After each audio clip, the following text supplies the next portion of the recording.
feels so official whenever it says I that. know. I do K Media. My name is Molly Smith, and I'm a graduate student. And I'm also a GA, and I'm here with Sydney Bauer to talk about portfolio building. So, Sydney, if you'd like to introduce yourself.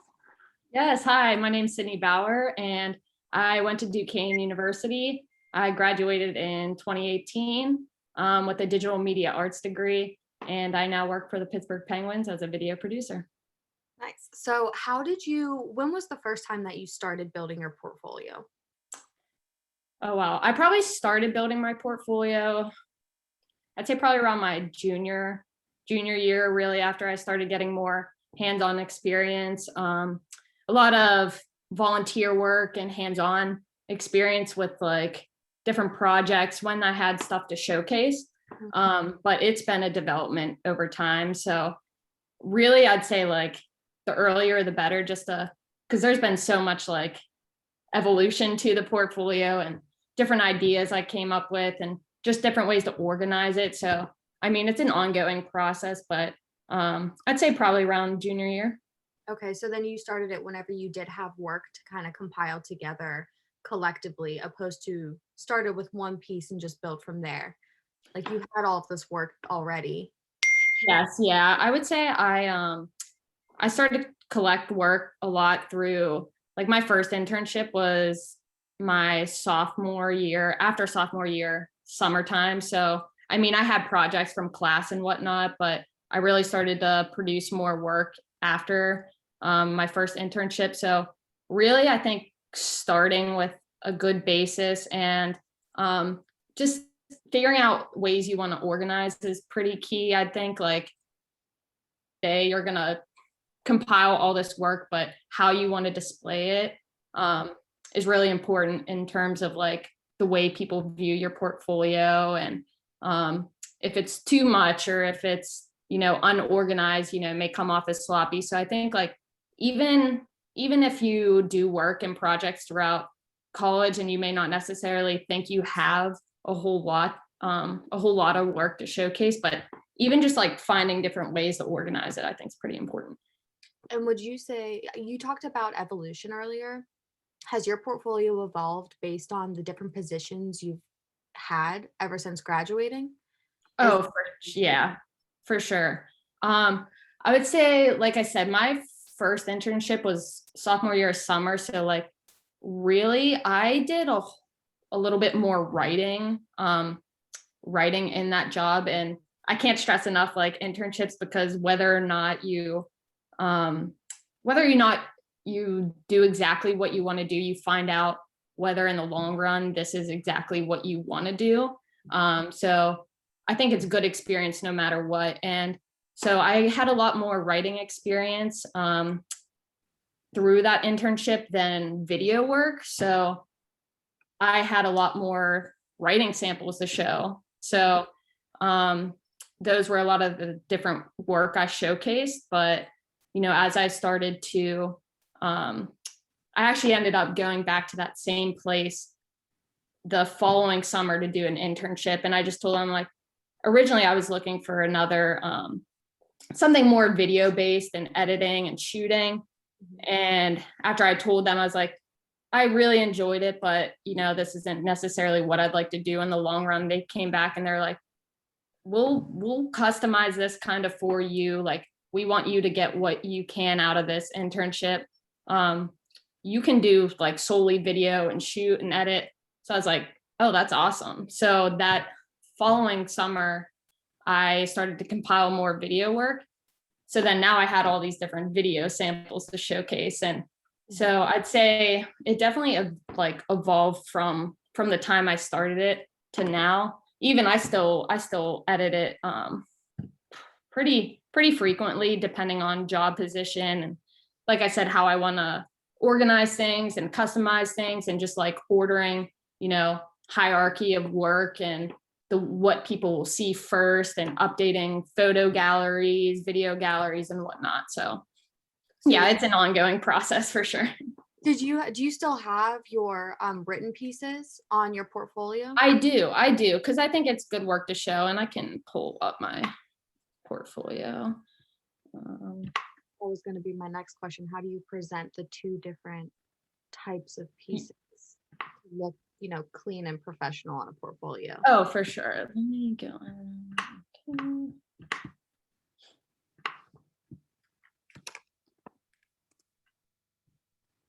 And that's perfect too, because as you're pulling that up, we did have a student that asked, he said, how would you best assemble your portfolio and what format best suits a portfolio? So if you could just explain in reference to what you do and how things have evolved for you, how that reflected on your portfolio to professionally show your work, even though there might be different things consisting in that portfolio. All right. So here's kind of my home page for my portfolio. Just, picture just kind of a quick description of what exactly I do. And then if I click on this work, and for a reference, I use Adobe Portfolio, which I really like using because if you have an Adobe subscription, this is completely free. You can it syncs up with any projects you can do through Lightroom. You can import catalogs and whatnot. I actually connected this with a site called Behance, and that's this website here. And what Behance is, it's a kind of a social media platform for creative professionals, anything from graphic designers, videographers, interior designers, a lot of people in the creative field. And what it does, it allows you to draw inspiration from different, creative professionals, and you can follow them, see their pages, and you can collaborate with other professionals on projects. So it's kind of a social media platform, but it can serve in a way as a mini portfolio in that sense. So my Behance portfolio kind of looks similar to what my portfolio is, but it's just easy to sync up with Adobe Portfolio, which is why I chose to use it. I belong to a creative Slack channel, and I saw a lot of people recommended it, and I thought it was really cool. It's easy to customize. So you'll see over here, edit Adobe Portfolio. So anything I update through Behance, it will automatically sync up and update here. So it's really easy to use, and I think it presents, some pretty clean, not too overwhelming. So, but your question in terms of, if I keep published articles and whatnot still on here. So you'll see I did some concert reviews throughout my internship and whatnot. So I keep them on here for, just to have as, to serve that. At least writing goes hand in hand sometimes with videography. So a producer, you're writing scripts, you're developing storylines. So I think it's kind of important to really showcase that I can still write while I have, pieces of video to display. So I think it's still good to keep in my portfolio. But here's for just some examples of concert reviews I've written, and there's just some. Okay. And then would you say, that's awesome. By the way, I actually didn't know that Behance could do that. So Yeah, it's really cool. So you can, so if I were to go in and hit edit Adobe Portfolio, here's my site here, and I can go in and edit.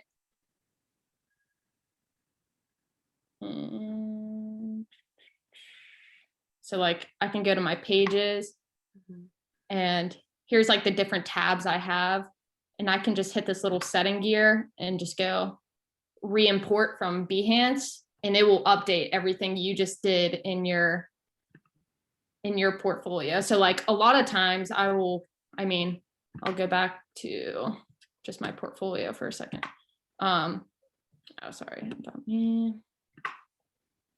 So I'll go to work, and a lot of times I'll go to sports photography, and there's a lot of different stuff on here, and I'm constantly trying to update it with new pictures, and just if I take anything that I like that I think, would be better to move up to the top. And so, or if I add new photos, delete photos, I can just go in, and anything I do on this like Behance's social media platform, I could just go in when I'm editing it and just hit re-import, and it will automatically update, which is really nice. So that's why I kind of choose to use Adobe Portfolio. I think it's very easy, it's personable, it's customizable, and there's different templates you can use as well. So this is just one of them, but there's a whole lot of different themes in here that you can customize and use to the way you like it.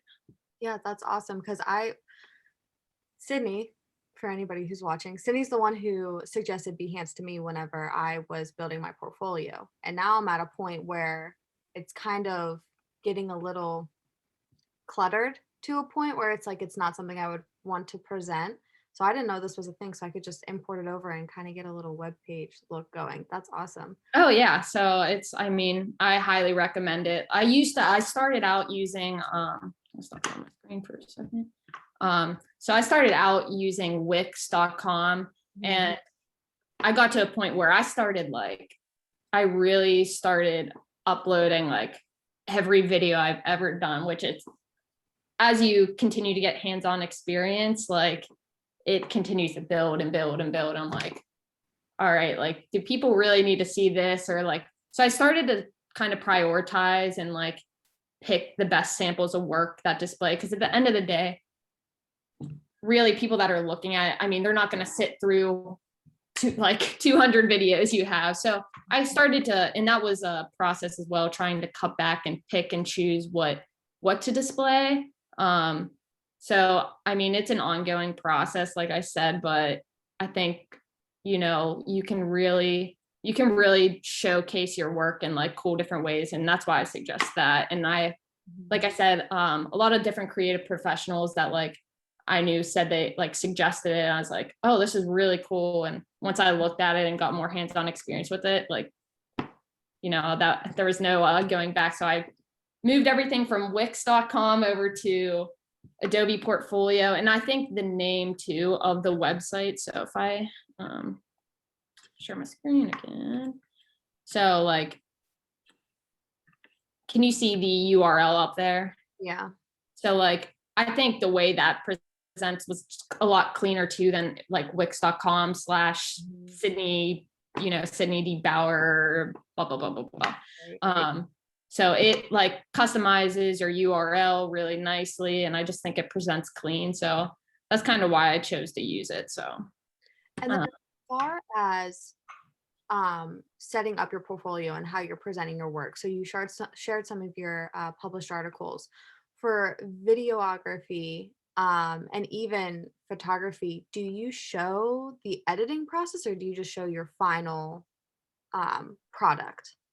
I definitely think I show my final product, but I've definitely seen people who've shown like, especially in graphic design. So like this may, not necessarily apply to photography, but like I've seen graphic designers who've done like photo, like jersey swaps on players and athletes and people that use stuff in different backgrounds. And they've created it in a way that, they're picking elements, like if they had mountains in the background, different photos that they would use to compile in one graphic. So like they've shown like what it started with, but photography, I think you could do the same thing in terms of like, your raw picture and what it turns out to be. I don't think that's a bad idea. I just choose to show, just so it all presents kind of like, I think it presented cleaner, at least for me. And that was my preference. But I definitely think that's not a bad idea at all. And so that's just what I choose to do. So, like, oh, go ahead. How would you say your portfolio has changed from the time that you got your first job out of undergrad versus the position you most recently received? Has it changed at all? And have you tried to communicate something different to the different employers? now that you've gained experience? Like, did you want to present your portfolio in a way that sent a different message than you would have right out of undergrad? I'd say right out of undergrad, like I said, I had like a lot of different samples of work, whereas like I think now what I try and do is, because after networking and like, you know, getting these different opportunities, I had work not just through Duquesne, I'd work with like freelance opportunities. So things with like, you know, the NCAA, you know, doing work with like the Steelers and whatnot. So like, it wasn't just all coming from one place, like through undergrad. So like I've had a lot more samples of work to showcase throughout the year. So like picking and choosing. So like if I go in here into videography and editing, like I kind of started to build a hierarchy in terms of like what my like more favorite samples of work are. And I choose like some of my favorite in here, but like you'll see this top one like isn't even with my like previous job. So like I'd say, I mean, like I said, it's an ongoing process. So like my current position with the Penguins, as I continue to build more samples of work through them, I will, you know, I might do like subcategories where it's like Duquesne, Pittsburgh Penguins. That way, like it's a little more organized, as opposed to like, oh, here's stuff from like Duquesne, here's stuff from the Penguins, like where it's all spread out. So like I have some like here's a wedding example. And so I'd say like it's definitely evolved in terms of what I choose to showcase, as opposed to just dumping everything on it, if that makes sense. Right. That's become more refined the more you get into exactly what you're doing. Yes, 100%. So like, and at least for videography, like a lot of people like to see, because right here I have, you know, like at least probably like, refresh. Okay. I have at least 10 videos in here, just in case they want to see like more longer in-depth pieces. I didn't go like super overboard, but like it looks clean, it looks straightforward, it looks consistent. I like it. Yeah, I try and like keep the the look and aesthetic of it clean, and just so like your work speaks for itself. So like I didn't try to overwhelm. Like I still could probably like eliminate maybe like 2 or 3 in there that maybe I'll replace with something else. But I would say if I go into the sports reel, this is kind of like, and I don't know if you'll be able to hear it, but like these are some of my best shots. That way, like if someone wants like a 2-minute recap in terms of like, hey, this, like, hey, these may be some of my like best shots, just to showcase in case they're like looking for something quick. And that way I can showcase like different shots I got at different places. So like you'll notice I have a shot here with the Penguins that I was doing when I was a part-timer. And then I have stuff from Duquesne in here. So like a good way to show like a variety. I love your videos. Your videos give me chills every time I watch them. I appreciate it. I'm glad you enjoy it. Yeah. That's the goal. But no, this is all great information. I think this is going to be super helpful for students who are doing multiple things and they don't know how to compile all of these different skills that they have and work to show. Because for me in particular, I'm pretty straightforward. It's graphic design and UX design. So it's pretty consistent across the border. So it's kind of hard to get all of that different material in one cohesive space. And I think like the way you like I said, everyone has a different preference in terms of like the way they categorize things. So like in terms of graphic design, like some people may do it more on a project by project base. Like I said, a lot of graphic designers may like want to show the starting process and the like finished product. Mhm. So that may just be like one, one sample of work. Like I had mine broken up in terms of like um, different types of photography, like music and entertainment. So like Mhm. just different ways to break it down because there's a lot of different samples of work. So just finding each way, like finding a way to break down your work is definitely important. That's why it's an ongoing process because you may change your mind, but like in here, like landscape photography, like there's different subcategories you can choose to do, but everyone has their own preference. So, and for those who don't know, I went to I went to Europe with Molly, so there are some photos in here of Poland and Cancun and whatnot. So, but yeah, no, there's different ways to display your work, and I think just finding a way to do that represents a clean and look like a clean look and showcases your work well, because at the end of the day, that's like what you're doing, finding the best pieces of work to share and trying to sell yourself to the different opportunities that you are trying to get. So Right. And then that leads me into you actually covered all the questions that students had asked just by talking about your portfolio. So that's awesome. But I do want to know a little bit before we wrap things up how employers have referenced your portfolio in an interview.